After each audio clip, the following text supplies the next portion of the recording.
Welcome to the podcast for Westside, a Jesus Church. We hope this teaching encourages and empowers you to love, learn, and live the way of Jesus. You know, the title, The Good Samaritan, is so well known in popular culture that I think it's almost become a cliche. I mean, you look at how many times and places that you see that title, whether it's sermons that you hear or books that you've read about the Good Samaritan.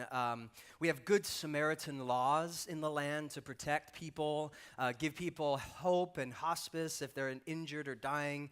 And then, of course, you have all the non-profit organizations that have the name Good Samaritan in it, like Samaritan's Purse. There's a Good Samaritan Hospital. There's a Good Samaritan Food Bank. And I even saw one this last week called the Good Samaritan Donkey Sanctuary. Now, I have no idea what that is. Maybe it's like a place of refuge and support for Democrats. I don't know. But you see this term Samaritan, right? It's all over. And I think one downside to that is we've kind of flattened what this story is about, and we've kind of reduced it to just, well, go help a few people who are in need, and really that's the point of the story. And we'll see, sure, there's some of that there today, but actually this story is way more subversive and compelling and unsettling than all of that. So let's see what Jesus does. It's absolutely masterful. Look at verse 25. We read, "On one occasion, an expert in the law stood up to test Jesus. Teacher, he asked, what must I do to inherit eternal life? What is written in the law? Jesus replied. How do you read it? Now notice, first of all, it says that an expert in the law came up to Jesus with a question. When you hear expert in the law, don't think lawyer, don't think of attorney. 2,000 years ago, an expert in the law was someone who had dedicated their entire life to becoming a better religious person. The idea is that this man had studied under the feet of rabbis and scholars. He had been to seminary, more degrees than a thermometer, just incredibly, incredibly sharp guy. And he comes to Jesus, it says, to test him. Now, a better word, if you're taking notes, instead of test, I think a better word is trap. He wants to prove to himself and really to everyone else that Jesus was a fraud. And he does it in a very kind of sneaky way. He comes up to him, teacher, what do you think? What should I do to inherit eternal life? Notice what Jesus does. It's so brilliant, kind of this verbal jujitsu. He turns it around and he asks the guy, well, what do you think? You just asked me the question. I'm curious, what's your opinion? Jesus loved to ask questions. 307 times in the Gospels, Jesus asked his followers questions. What do you think? Who do you say that I am? Do you believe? Why? Because questions force us to open up within our own assumptions. Questions, they force authenticity to the surface of our heart. And that's what Jesus is wanting to do here. He wants to strip away some of the religious-sounding jargon, and let's get to the heart of the matter. So, what do you think, he says? How do you inherit eternal life? Now look at verse 27. He answered, well, love the Lord your God with all your heart, with all your soul, with all your strength, and with all your mind. Love your neighbor as yourself. You have answered correctly, Jesus replied. Do this and you will live. But he wanted to justify himself. So he asked Jesus, and who is my neighbor? Jesus reverses it, asks him the question, and he responds and says, well, okay, it's all about love, isn't it? Love the Lord your God with all your heart, soul, mind, and strength. Love your neighbor as yourself. Love God and love people. Now, technically, what this man is saying is 100% true. So far, so good. But then he asks a follow-up question. Okay, I'm called to love my neighbor as myself, but Jesus, who is my neighbor? Now, why is this important? Well, 2,000 years ago, the ultra-religious people defined a neighbor as someone who is in their community. And what they meant by that was, if that person has the same politics as you, the same morality as you, the same religion as you, the same convictions as you, then they were your neighbor. So you could love them, care for them. If they're in need, you give them whatever they want. But if that person is a different background or politics or religion or persuasion than you, then technically they're not your neighbor. And if they have some kind of need or they're poor or they're struggling, well, you don't really have to help them. In fact, one of their books, it's called the Book of Sirach, chapter 12, verse 4, and this goes back a couple thousand years ago. It says, give to the devout, but notice, do not help the sinner. So the way that the ultra-religious people of that day translated that is they said, well, the only people worthy of being called your neighbor are people who are just like you. And therefore, if they're not your neighbor, you don't have to help them. This is what made Jesus' teaching so revolutionary and powerful. And honestly, it's what ultimately got him killed, because Jesus radically redefined what a neighbor was. Jesus said that a neighbor is not just someone who's like you, but it's also someone who's not like you. A neighbor isn't just someone who we define as being a part of our tribe. They're also outside of our tribe as well. Jesus says all the barriers that naturally separate people, whether it's race or politics or economics or religion, Jesus is saying those barriers are now torn apart by the power of grace. Can you imagine why in that context it got Jesus in a lot of trouble? Because 2,000 years ago, there were all kinds of divisions and barriers between people. And I know that's really hard for us to understand, so use your imagination, right? But back then, 2,000 years ago, because we're so united now, but then they had these fault lines and they had these struggles and they really struggled trying to understand where the other person was coming from. And Jesus comes on the scene, and through his life and teaching, he says, no, you know all those false divisions we put between people, those barriers are now destroyed because of the gospel. We are one. In Ephesians 2, Paul summarizes the heart of Jesus' teaching. I love this. He says, for he himself is our peace, who has made the two groups one, and has destroyed the barrier, the dividing wall of hostility. His purpose was to create in himself one new humanity out of the two, thus making peace. Paul says, because of Jesus, his life, death, burial, resurrection, the dividing wall of hostility. If you're a note taker, grab a pen, piece of paper, circle that word hostility, and next to it, you can just write down the word hate. What Paul is saying is that all the hate that's in our world right now, racism, sexism, political oppression, injustice, fill in the blank, Paul says all of the hate is being overcome and pushed back through the power of the gospel. And as followers of Jesus, we are called to follow him in that mission to restore and redeem all things. And that, at its core, is what this parable is all about. Jesus begins the parable. Check out verse 30. In reply, Jesus says, a man was going down from Jerusalem to Jericho when he was attacked by robbers. The legal scholar is expecting some logical, didactic answer to his question. And I love what Jesus does. He tells a story. A guy's walking down to Jericho. He says, they stripped him of his clothes. They beat him and went away, leaving him half dead. Verse 31. And a priest happened to be going down the same road. And when he saw the man, he passed by on the other side. So to a Levite, when he came to the place and saw him, pass by on the other side. But a Samaritan, as he traveled, came where the man was, and when he saw him, he took pity on him. And he went to him and bandaged his wounds, pouring on oil and wine. And he put the man on his donkey, brought him to an inn, and took care of him. And the next day he took out 2 denarii and gave them to the innkeeper. Look after him, he said, and when I return, I will reimburse you for any extra expense that you may have. The expert in the law says, okay, Jesus, I know what I'm supposed to do. I know the law. I'm supposed to love my neighbor as myself, love God.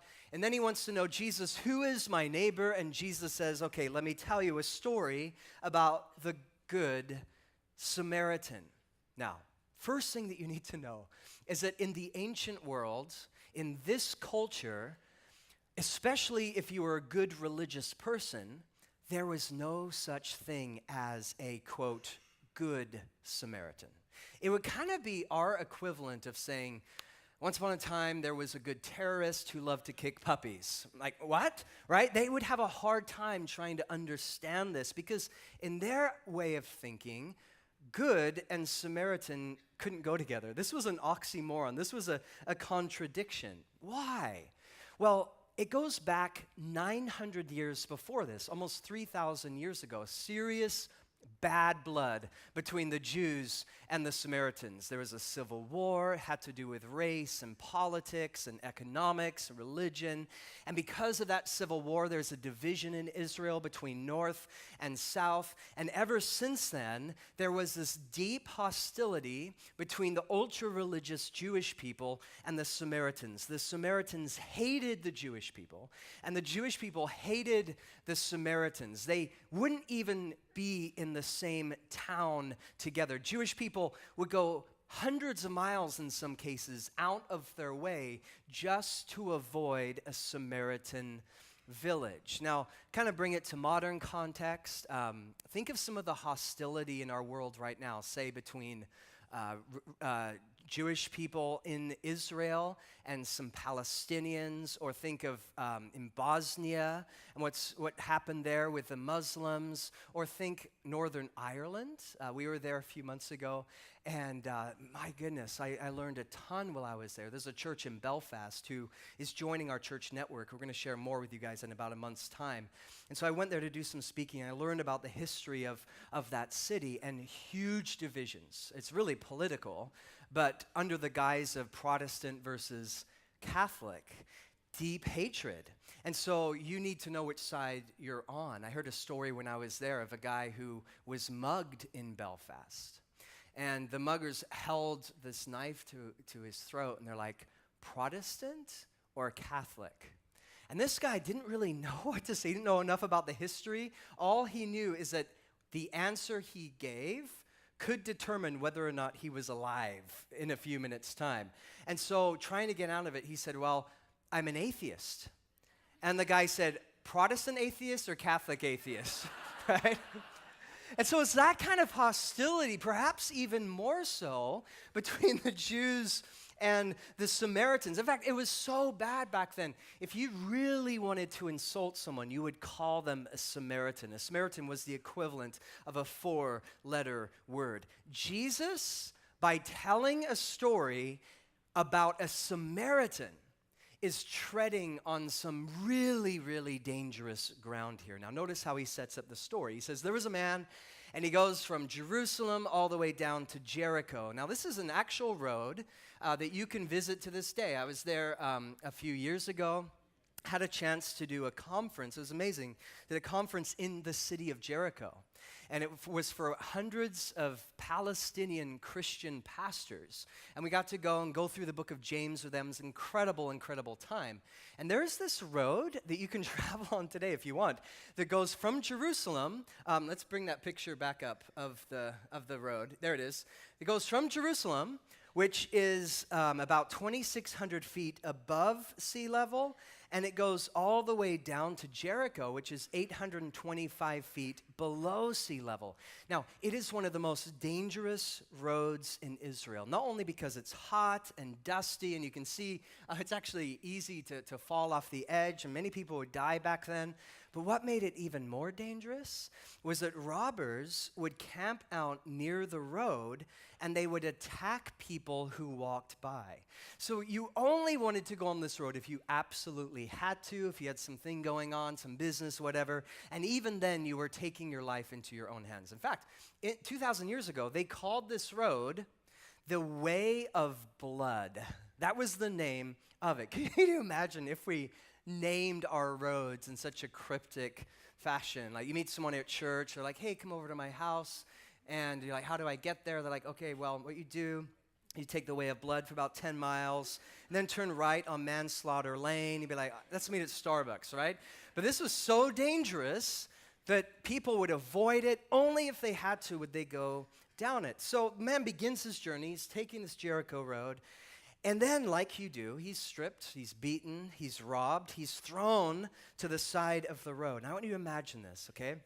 So here's this guy. He's bloodied, he's beaten up, he's hurting, he's struggling, he's probably on the brink of death. And as he's laying there just desperately calling out for people, groaning, he sees a couple guys. There's hope. And it wasn't just a couple guys. It's a Levite and a priest. Of all the people that would stop and help this man, you would think that a priest and a Levite would be at the top of the list. Why? Because their whole life was about helping people. They worked in the temple, they knew Scripture, they memorized Scripture, they were educated, they knew God's heart for the poor. And yet, Jesus says, as these two men come along, they move to the other side. Now, kind of the irony here is when you look at this path, there really isn't another side. They're basically stepping over this wounded traveler just to get to where they want to be. Question, why didn't they stop? Now, there's all kinds of thoughts about this. I read in one commentary, it said that, well, you know, maybe the Levites and the priests, they didn't want to touch a dead body, because if you go to the book of Leviticus, actually has laws about touching a dead body. Someone else said, well, maybe they were afraid of being robbed. Who knows? Maybe the robbers were nearby and they were concerned for their own life. But most likely what's going on here, and I think the point that Jesus is making, is they didn't want to be inconvenienced. These are busy guys. They have a busy calendar, and they have things going on. They needed to get down to Jericho for some purpose, so they're like, you know what, sorry, we can't help you. We need to go serve the Lord. And so they step over him, and they keep on going. Now, it would be so easy for me just to beat up on these guys, and certainly I think there's a place for that. But let me just ask you, have you ever done the same thing? Have you ever been in a place where a need is presented to you? Maybe it's a financial need. Maybe someone's hurting and broken, just needs prayer and support or counsel. Maybe it's a need that you hear on the stage. Maybe it's someone you run into at work or at school. Have you ever seen a need and you know that if you prioritized it, you could do something about it? You know that you could step in and help in some way, but instead of doing that, you pass by on the other side of the road. Have you ever done that? Maybe it's not you guys, it's the noon gathering. Pray for the noon gathering, right? Now, honestly, when I was reading this story this last week and thinking it through, I can so relate to the Levite and the priest. These are professional guys who work in, quote, ministry. And what I hate about this story, and what I hate about myself, honestly, is I do this. I gave you tons of examples, but here's one. A few months ago, it was my day off, and I had to run a few errands. I was at Costco, run into some people from church, and pretty soon, this conversation, I think it was within a minute, I just said hi, introduced them, and then they just went into this whole story about their family and how they were struggling and how they were hurting. And have you ever been in a conversation with someone that you know you're supposed to do something about it? It's like God's Spirit is moving in your heart saying, okay, you need to pray or do something. And I just had that deep sense as they're talking. I just felt God's Spirit saying, you need to pray for them. Like here in Costco, yep, you need to pray for them. And yet as they continued on, I'm listening. And yet the conversation ended and I didn't do anything about it. And I left Costco, checked out, I got in my car, and something felt kind of wrong in my heart. It was like this conviction. And I sat in my car, and it was this moment where God's like, hey, Dom, you know that passage in James? And it's all about the guy who hears about a need, but instead of doing something about the need, he just says, go, be warmed and be filled, but doesn't actually help. You know that verse, Dominic? I'm like, yeah. He's like, that's you right now. I'm like, oh my gosh, I felt so terrible. I actually got out of my car and I went back looking for them, and I didn't find them. So if you're here, forgive me, right? I've done this so many times where there's a need, there's an opportunity, and yet, well, we're busy, we're doing things, I've got other things on my mind, and I don't slow down long enough to really help the wounded traveler. Or even worse, we just throw Christianese at the person as an excuse to go our way. Now, why is that? Why do we do that? I think one reason, we rationalize it through, well, no time, no resources, no money. I'm distracted by life. I'm distracted by work. I'm distracted by fill in the blank. Or, to convict, I think most of us here in the room, sometimes we're just distracted by our own technology. I ran across this article this last week, real recent article. Business Insider did a whole study that took months. And what they found is that here in America, we spend 145 minutes per day looking at our phones. 140. So we're opening it, we're checking notifications, checking the score, going on social media. 145 minutes a day. And it's becoming such a thing right now where people are trying to explore and understand what is this doing to our brain and what is this doing to the way that we interact and understand each other and how come it's affecting even safety issues and crashes now because people are texting. In China, this has actually become such an issue because what they found in some of the big cities is that people were so busy looking at their phone is they're bumping into each other. So check this out. Here's a picture. They have now opened what they call texting lanes.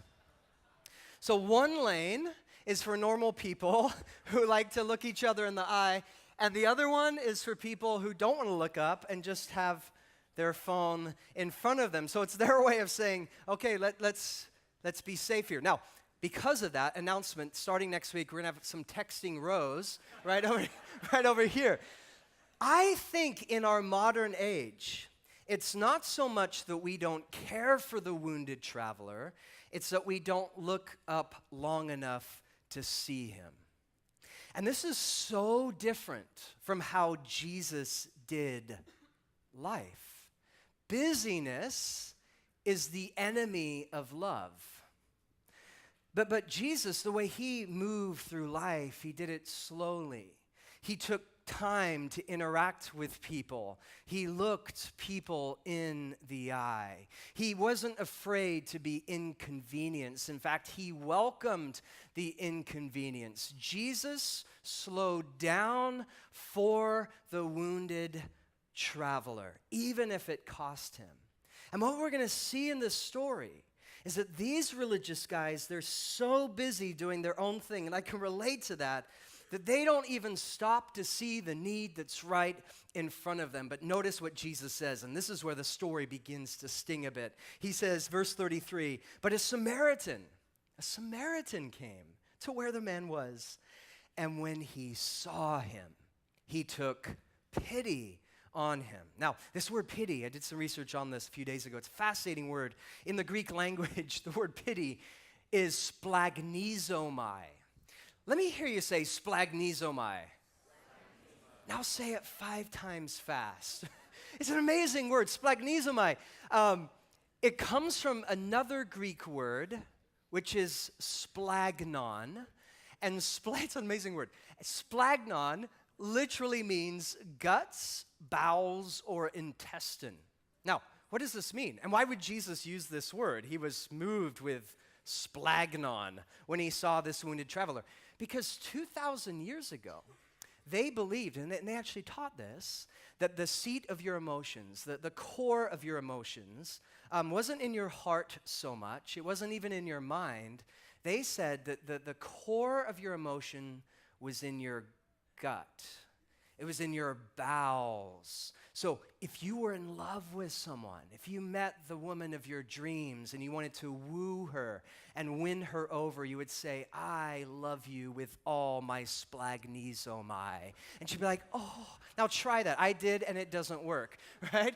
Now I think we're kind of catching up to this because 2,000 years later, it's fascinating. Psychology Today, just a few weeks ago, they had an article, they said that there are 100 million neurons in our intestine. Is that fascinating? That's actually more than our spinal cord.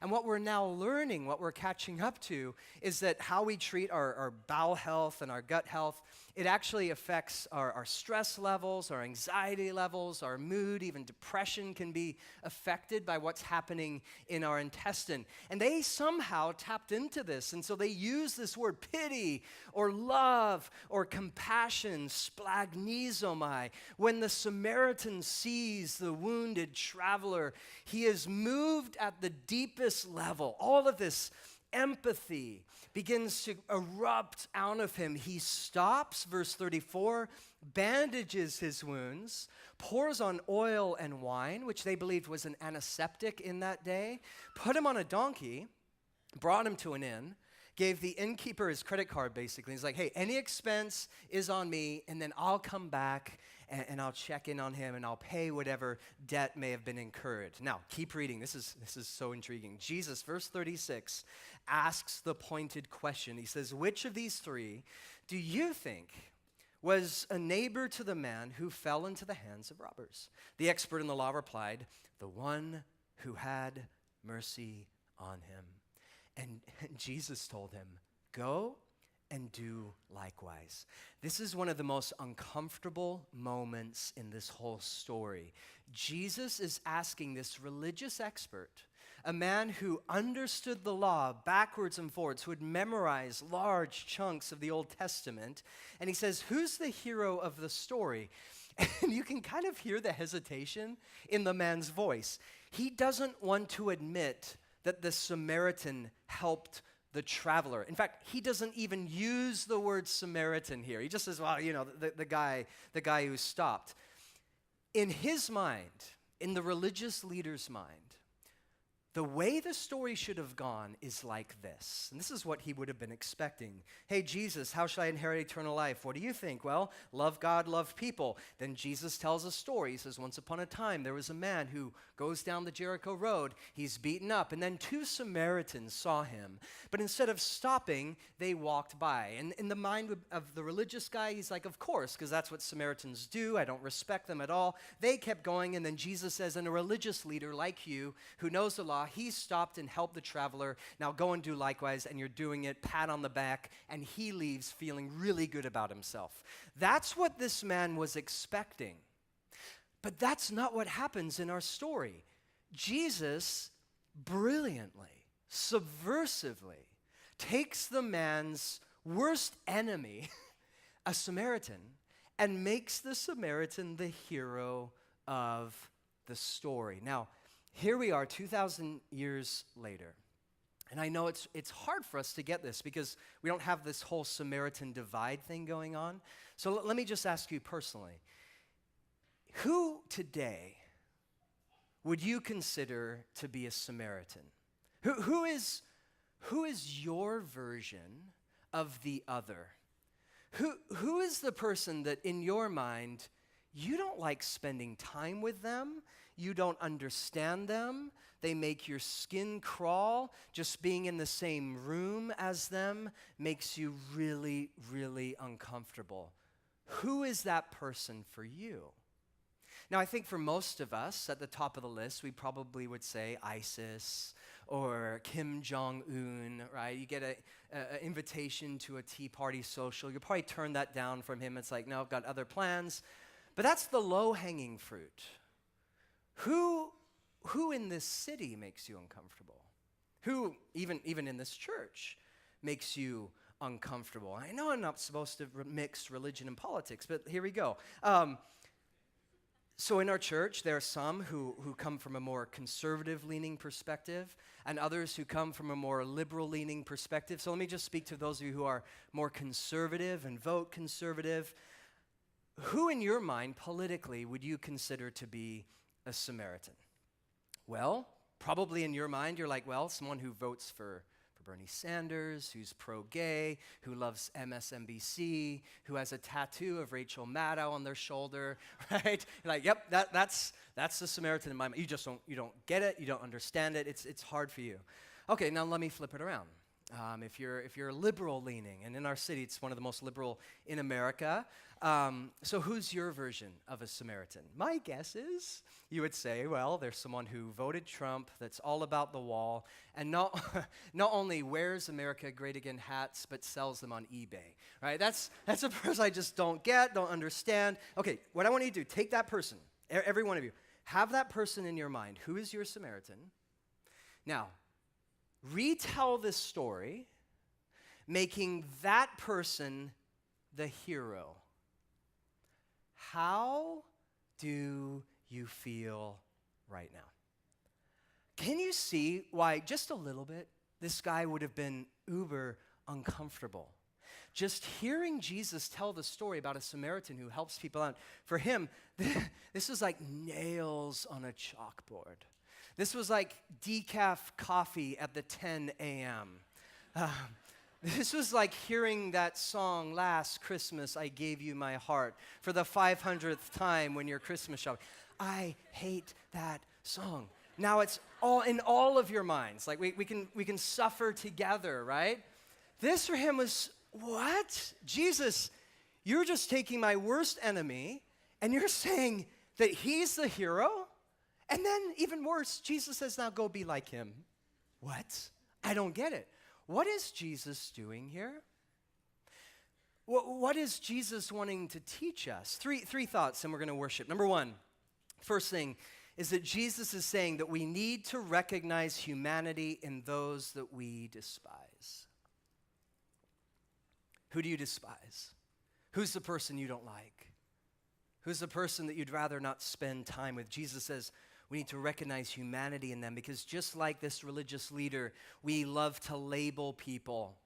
We love to categorize people. Oh my goodness, that is the ethos of our age in 2017. It's all about labeling. It's all about categorizing people. Who's in, who's out, who's a part of our tribe, who's not a part of our tribe. Church does this. Culture does this. Social media, oh my goodness, definitely does this. It's everywhere. But notice what Jesus does. In this story, he blows all of that apart. Jesus is saying the person that you think is on the outside is actually my son and my daughter. The person that you want to judge and criticize and push to the margins, they're made in my image. I love them and I care for them. You might think that your Samaritan is 1,000,000 miles away, but actually they're a lot closer than you think. What if Jesus is weaving grace and redemption into their story too? The Samaritan is your neighbor. We need to recognize the humanity in those that we despise. Let's go deeper. Number two, what is Jesus saying? He's saying that radical love demands investment. This really hit me this last week. The Samaritan, when he sees this guy, he doesn't just throw money at him. He doesn't just say a few nice words to him like I did at Costco. Right? A few nice words and then I'm off. No, he does more than that. He cares for him in a generous, sacrificial, notice, holistic way. The Samaritan doesn't just give him a Band-Aid, he gives him a bed. One of my favorite thinkers and writers and authors is Dietrich Bonhoeffer. He says, we are not to simply bandage the wounds of victims beneath the wheels of injustice. We are to drive a spoke into the wheel itself. Now, this quote is so huge. For years, the way that people have read the Good Samaritan story, sermons that I've heard on the Good Samaritan story goes something like this. A guy helps a stranger, therefore, if you want to be a good Samaritan, you need to go help strangers too. So if you're downtown Portland and you happen to see a homeless person, well, give them $5 and voila, you've been a good Samaritan. You can go home feeling great about yourself, right? That's the typical interpretation of this story. Now, don't get me wrong. I do think that there is some of that random extemporaneous charity and giving that's woven in here, but that's such a starting point. Because what Jesus is doing is way deeper. What's happening here is way more focused and intentional and way beyond just throwing a few dollars at a stranger. This Samaritan slows down. He cares for one person in a tangible, time-intensive, all of life, holistic kind of way. In other words, if we want to drive a spoke into the wheels of injustice, it's more than just, here's a few bucks, be warmed and be filled. It's more than just showing up for a rally. It's more than just using a hashtag. Anyone can do that.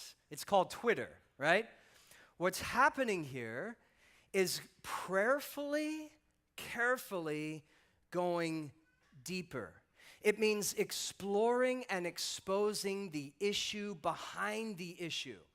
And that takes time, investment, focus. It means slowing down and taking deliberate steps towards justice. The Good Samaritan doesn't just take a picture of a wounded traveler and post it to Instagram.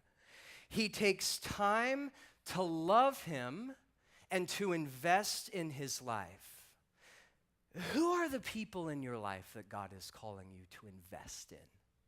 What are the parts of our city that are broken that God is calling you to step in and heal? What are the areas and places in our world that wreck your heart? The injustices that move you, that anger you? Maybe it is sexism, maybe it is racism, maybe it is trafficking. What are those issues for you? And what would it look like for you to actually go deeper and not just say something about it, but do something about it in a sacrificial, all of life kind of way? One of the world's leading surgeons, his name is James P. Gills, he says this: love takes time. It needs a history of giving and receiving, laughing and crying. Love means believing in someone, in something. It supposes a willingness to struggle, to work, to suffer, to rejoice. Satisfaction and ultimate fulfillment are byproducts of, notice, dedicated love. They belong only to those who can reach beyond themselves, to whom giving is more important than receiving. Next slide. Love is doing everything you can to help others build whatever dreams they have. Love involves much careful and active listening. I think it starts there, listening to the wounds of others.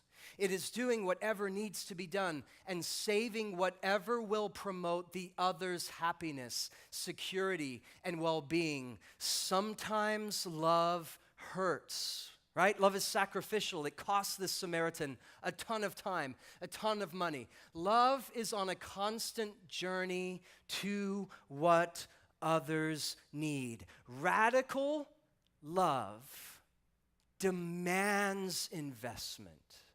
What would it look like for us to invest in the broken places of our world? Number 3, and I think the most important point of all, Jesus is what radical love looks like. Again, typical way of reading this story.